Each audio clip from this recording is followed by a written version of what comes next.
नुते गिरिवर विंद शिरोधिनि वासिनि वैष्णो विलासिनि नुते भगवति हेशति कंठ कुटुंबिनि भूरि कृते जय जय हे महिषासुरमर्दिनि रम्य कपर्दिनि शैलज्ञ सुतरोषिणि दोर्मद शोषिणि सिंधु सुते जय जय।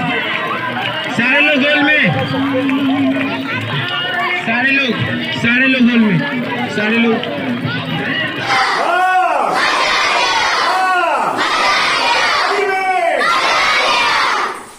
किलकारी बिहार बाल भवन के बारे में आपको बता दें कि दिल्ली में 1956 में जब देश आज़ाद हुआ उसके बाद पंडित नेहरू ने देश के जब पहले प्रधानमंत्री के रूप में आए तो बच्चों से चूंकि उनका लगाव था तो उन्होंने बच्चों के लिए दिल्ली में एक ऐसा घर खोला राष्ट्रीय बाल भवन के रूप में जिसमें बच्चे पढ़ाई के अलावा तमाम गतिविधि कर सकें। उनका एक ऐसा घर हो जो खुलेआम तरीके से आए, मस्ती करें, उनकी प्रतिभा का वहाँ विकास हो, इसको लेकर उन्होंने शुरू किया था।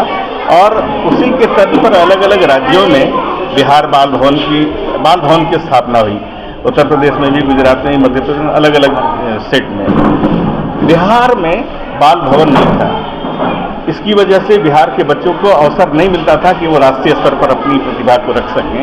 कई तरह के कार्यक्रम होते थे लेकिन बिहार के बच्चे बहुत पीछे रह जाते थे। तो इसको लेकर बिहार सरकार ने तय किया कि बिहार में भी बाल भवन हो और 2008 में बिहार में बाल भवन की स्थापना हुई पटना में पहली बार।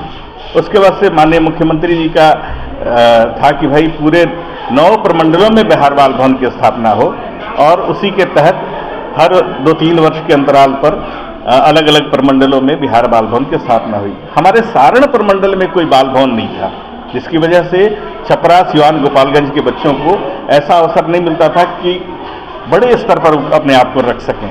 तो किलकारी बिहार बाल भवन की स्थापना सारण प्रमंडल की छपरा में हुई है।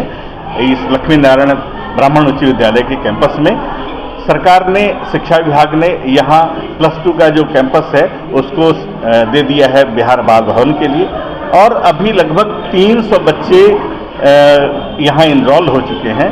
52 मोहल्लों से, लगभग 55 स्कूलों से बच्चे निरंतर यहाँ आ रहे हैं और स्कूल के समय में वो स्कूल जाएंगे। स्कूल के बाद का जो समय मिलेगा वो यहाँ आकर वो प्रशिक्षण लेते रहेंगे। यही एक तरीका है। यहाँ निःशुल्क रूप में बच्चों का दाखिला होता है और निःशुल्क प्रशिक्षण है।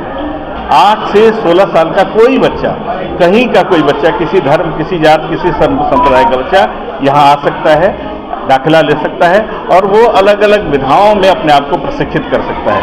और केवल प्रशिक्षण देना ही हमारा मोटो नहीं है, बल्कि वैसे बच्चों को प्रशिक्षित करके हमको आगे की ओर बढ़ाना है। उन बच्चों को देश के बड़े बड़े संस्थानों से जोड़ने की कोशिश है कि वो बच्चा धीरे धीरे आगे की ओर बढ़े, केवल छपरा में ही नहीं रह जाए बल्कि छपरा के आगे पटना, पटना के आगे दिल्ली, दिल्ली के आगे नेशनल इंटरनेशनल लेवल पर भी वो अपने आप को जोड़ सके और आगे बढ़ सके। तो इसके लिए हमारे प्रशिक्षक भी प्रयास करेंगे और किलकारी बिहार बाल भवन प्रयास करेंगे। आज आप लोग यहाँ क्या करते हैं? आज दांडिया उत्सव है बच्चों का, क्योंकि नवरात्र है और देश में दांडिया का अपना एक महत्व है, गुजरात में विशेष रूप से, लेकिन अलग अलग राज्यों में भी दांडिया उत्सव होता है। बच्चों के अंदर वो उत्साह भरने के लिए, दशहरा में उनके अंदर एक पवित्रता का भावना भरने के लिए और एक लोक संस्कृति को चलाए रखने के लिए आज दांडिया उत्सव बच्चों ने किया है। और कल ही से ये तैयारी में लगे हुए हैं कि कैसे कहाँ क्या सजेगा और आज दांडिया करेंगे ये लोग।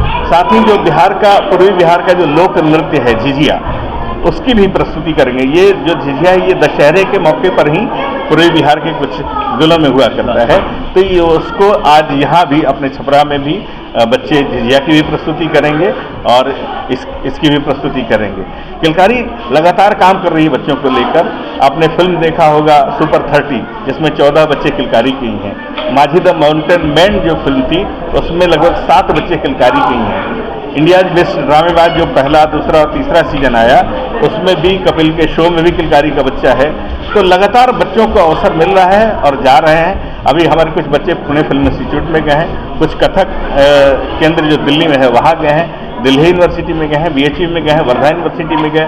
तो लगातार बच्चा धीरे धीरे निकल रहा है। बिहार के कुछ क्षेत्रीय जिलों से बहुत बच्चे पटना आर्ट कॉलेज तक भी नहीं पहुंच पाते थे, लेकिन किलकारी की वजह है कि किलकारी में ऐसी तैयारी हो रही है कि बच्चे पटना आर्ट कॉलेज में, दिल्ली के कला महाविद्यालय में सीधे जा रहे हैं। चयन की प्रक्रिया क्या है?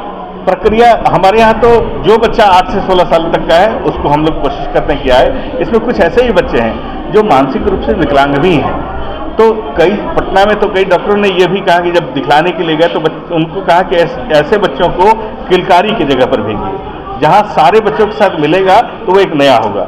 हमारे बीच एक लड़की है सिम्मी, जब हम लोग आए थे तो उसको गलियों में लोग पगली पगली कहकर ये करते थे। आज की तारीख में उस लड़की में बदलाव ये आया है कि वो डांस के ग्रुप में भी रहती है, गाने के ग्रुप में भी रहती है, लेखन वाले ग्रुप में भी रहती है, और 1-1.5 महीने के अंदर में व्यापक रूप में उसके अंदर बदलाव आया है। तो वो देखने वाली चीज़ है। तो इस तरीके से समाज का हर वर्ग का बच्चा जो खुल नहीं पाता है अपने आप को, उसको किलकारी अवसर देती है कि वो खुले, बोले, अपनी बात सबके बीच रख सके, इसी को लेकर प्रयास कर रही है। मेरा नाम राजीव रंजन श्रीवास्तव है। मैं प्रमंडल कार्यक्रम समन्वयक के रूप में सारण जिला में हूँ, यहाँ अभी पदस्थापित।